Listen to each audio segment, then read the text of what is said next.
The YouTube landscape. Home to many, this ecosystem is vast and diverse. Here, a delicate web of entertainment is kept in balance by its YouTubers. Today, we will explore this social media titan and uncover the underbelly of one of the most ruthless ecosystems. As with any ecosystem, the YouTube ecosystem is split into two components, abiotic and biotic. Abiotic components of an ecosystem are non-living. Think of things like sunlight, water, and soil. Biotic components of an ecosystem are living. Think of things like plants, animals, and microorganisms. Today, we will examine the abiotic and biotic components of the YouTube ecosystem and witness their effects on the YouTuber struggle for survival.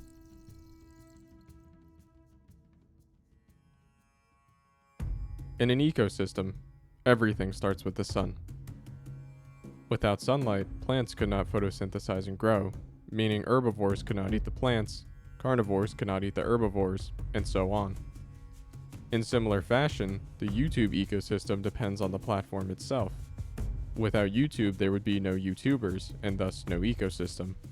For YouTubers to survive, they must play by YouTube's rules or else face termination. YouTubers also cater to YouTube's algorithm, which, like sunlight, determines which YouTubers grow and which will fall by the wayside. Without YouTube and its algorithm on a YouTuber's side, survival is unlikely.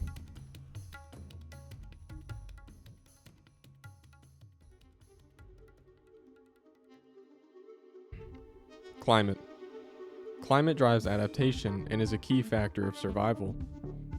Camels store water in their humps to survive in deserts with limited water. Polar bears have thick fur and a layer of blubber to help combat the freezing Arctic. And ducks have webbed feet designed for swimming. The YouTube climate and the resulting adaptations made by YouTubers separates those who survive and those who do not. The YouTube climate can be described as the current trends and content that is popular. This climate is rapidly evolving, requiring YouTubers to be on their toes as trends come and go. Be too early, and no one will care. Be too late, and you risk looking corny and out of touch. Be on time, and you will be rewarded with more views than you know what to do with.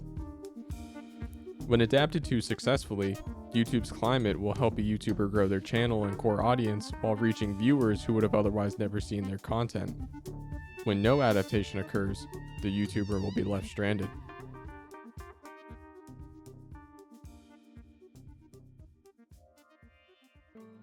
The final abiotic component of the YouTube ecosystem is saturation. Saturation is the natural enemy of all YouTubers. There are only so many eyes that can watch so many videos, and a saturated niche means less views for everyone. Typically, oversaturation occurs at the peak popularity of a trend, leading to the trend losing novelty and people losing interest. The trend itself then becomes corny along with those associated with it. It's a ruthless cycle of a trend starting, becoming oversaturated, and becoming a laughingstock. Saturation is why timing is all important for YouTubers who decide to trend hop. Be late to the punch, and you may end up with a costly dud.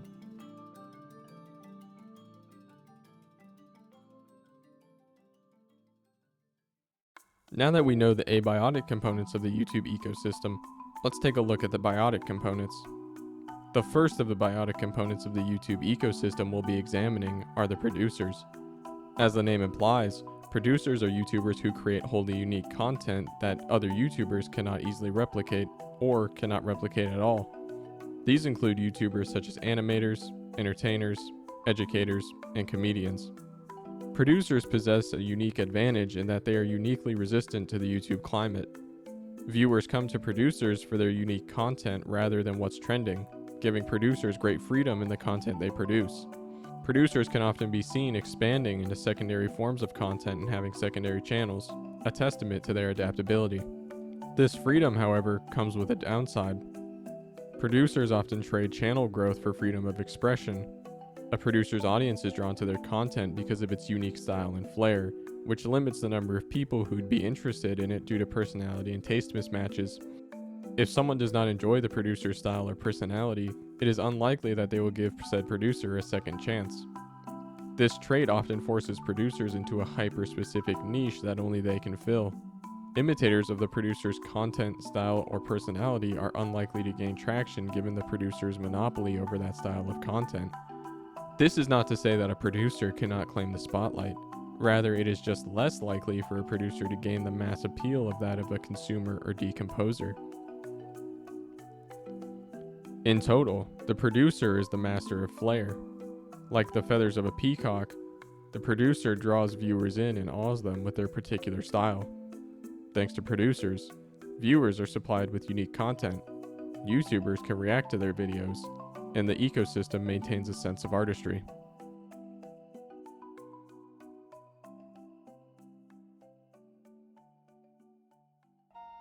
The most popular type of YouTuber is that of the consumer. Like the producer, the consumer relies on a unique personality or style for their viewership. However, the consumer distinguishes themselves by relying on other forms of media or products for their content.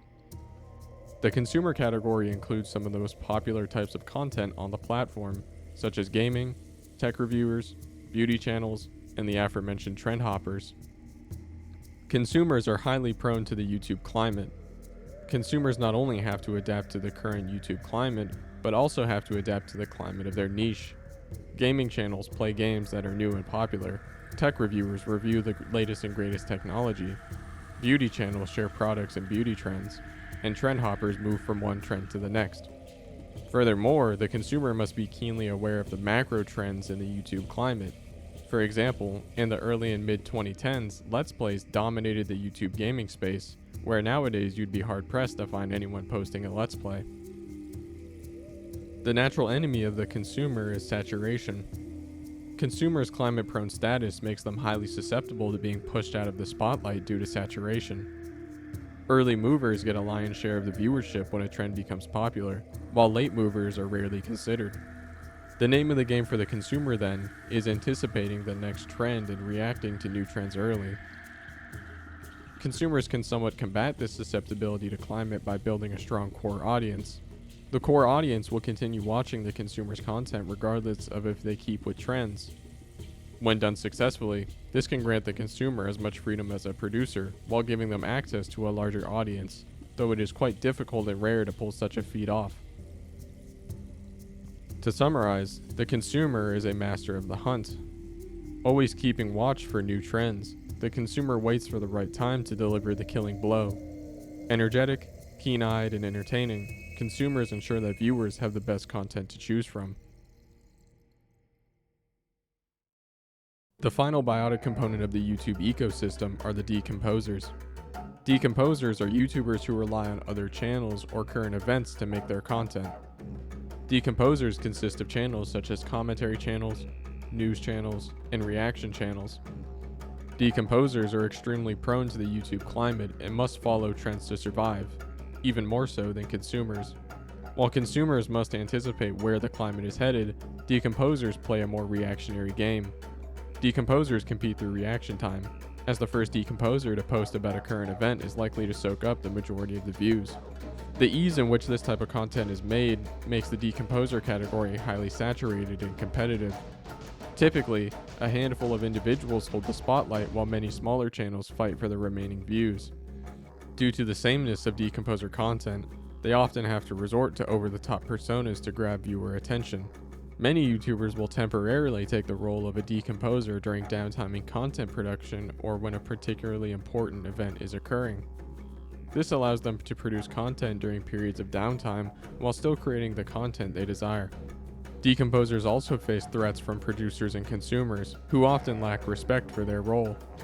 Decomposers can find themselves under attack from producers and consumers without doing anything different from what they've always done. This requires the decomposer to develop a tough outer shell, usually consisting of a strong will or a ravenous fan base. While the role of the decomposer lacks the glory of a producer or consumer, they are an essential part of the YouTube ecosystem. They are the first reporters and last commenters on trends, and help maintain the flow of new content and information. Like the wings of a butterfly, the YouTube ecosystem is delicate and beautiful. Producers, consumers, and decomposers all fiercely compete for viewership in an ever-changing climate of trends, terms of service, and copyright. It is a robust system that will continue to be home for content creators for years to come.